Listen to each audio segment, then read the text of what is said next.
Rastet e problemeve të zemrës tek të rinjt janë shtuar ndjeshëm duke u kthyer në një nga shqetësimet më serioze shëndetësore të kohëve të fundit. Fatkeqësisht, nuk mungojnë as episodet që kanë përfunduar tragjikisht, shpesh si pasojë e një ataku kardiak të papritur. Sipas mjekëve specialistë, disa faktorë kryesor po nxisin këtë rritje të rasteve tek moshat e reja: stili i jetesës, stresi i lartë, mungesa e aktivitetit fizik, keq ushqyerja, nivelet e larta të yndyrnave në gjak dhe në disa raste predispozita gjenetike.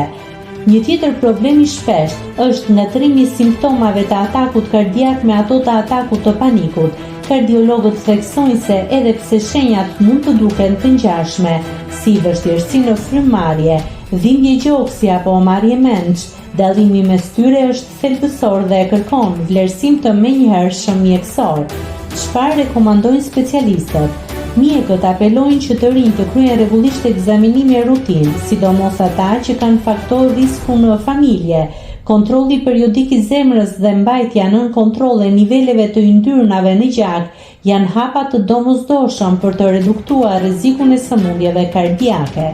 Në një kohë kur rastet po shtohen, mjekët nënvizojnë rëndësinë e ndërgjegjësimit dhe kujdesit të vazhdueshëm. Parandalimi mbetet arma më e fortë që kemi. Nëse klikoni mbi butonin subscribe, do t'ju shfaqen të gjitha publikimet tona. Ju ftoj t'i bëni subscribe kanalit, të pëlqeni videot dhe të lini komentin tuaj.